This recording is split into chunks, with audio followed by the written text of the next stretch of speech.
गुरुदेव जी महाराज बोले क्यों नहीं, श्रवण कीजिए।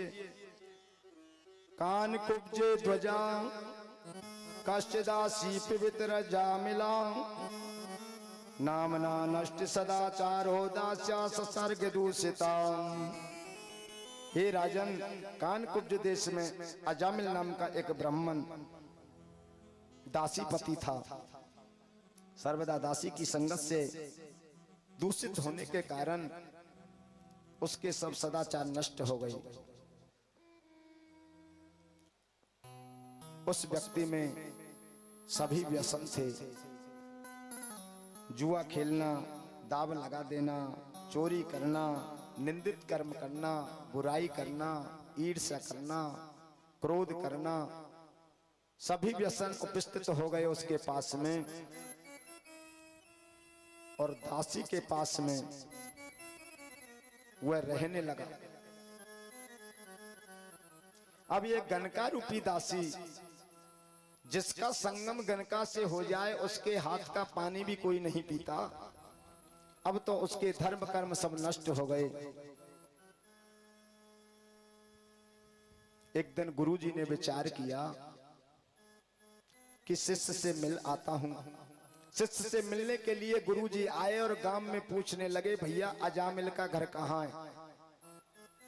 सभी लोग दे दे ताली हंसने लगे और कहने लगे कि महाराज आजकल हमारे गांव में अजामिल नहीं रहता है। तो भैया कहाँ रहता है कि गांव बाहर बहुत बड़ी कोठी बना ली है, वहीं पर चले जाओ। देखो, जब इंसान की दुर्गति होती है, जब सद्मार्ग को छोड़ करके इंसान चला जाता है, तो समाज में, अपने परिवार में, गांव में और अपने देश में उसकी बदनामी होती है। तब सब उसकी हंसी उड़ाते हैं। गुरुजी ने विचार किया, भैया बता दो कहाँ है। कि गांव बाहर महाराज चले जाओ, सीधा रास्ता वहीं जा रहा है। जाकर के पहुंचे, अजामिल को आवाज दी, अजामिल निकल करके नहीं आया। तब गनका निकल करके आई और हाथ जोड़ करके दूर से ही कहने लगे, प्रभु हम तुम्हारी सेवा के लायक नहीं हैं, इसलिए हम पर कृपा करो और कोई ऐसा उपाय बताओ जिससे हमारा उद्धार हो जाए। गुरुदेव कहने लगे, कोई बात नहीं है, सद्मार्ग को छोड़ करके दुष्मार्ग पर चले हैं और अंत में भी भगवान के मार्ग पर लौट करके आ जाए तो भी इंसान है। एक काम करना, तुम्हारे संतान कितनी हैं? तो गनका कहने लगी, 9 संतान हैं और 10वीं होने वाली है। 10वीं संतान का नाम नारायण रख देना। ये बात कह करके गुरुदेव चले गए। कुछ समय पश्चात 10वां पुत्र हुआ, जिसका नाम नारायण रख दिया।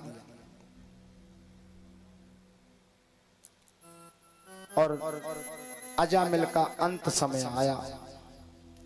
अंत समय जब यम के दूत लेने के लिए आए और उसके प्राणों को निकालने लगे, उसी पुत्र को नाम लेकर के पुकारने लगे, नारायण बचाओ, नारायण बचाओ, नारायण बचाओ। भगवान के दूतों ने जैसे ही सुना, कहने लगे ये तो हमारे भगवान को पुकार रहे हैं, क्यों नहीं इसकी रक्षा की जाए। तुरंत भगवान के पार्षद आए और यमदूतों को मार करके भगाने लगे। तो कहने लगे, भैया इस दुरात्मा को हम ले जा रहे हैं और फिर भी हमारे मार्ग में अवरोधक हो रहे हो, आप क्यों रोक रहे हो हमें। तो हरि पार्षद बोले, ये दुरात्मा नहीं है,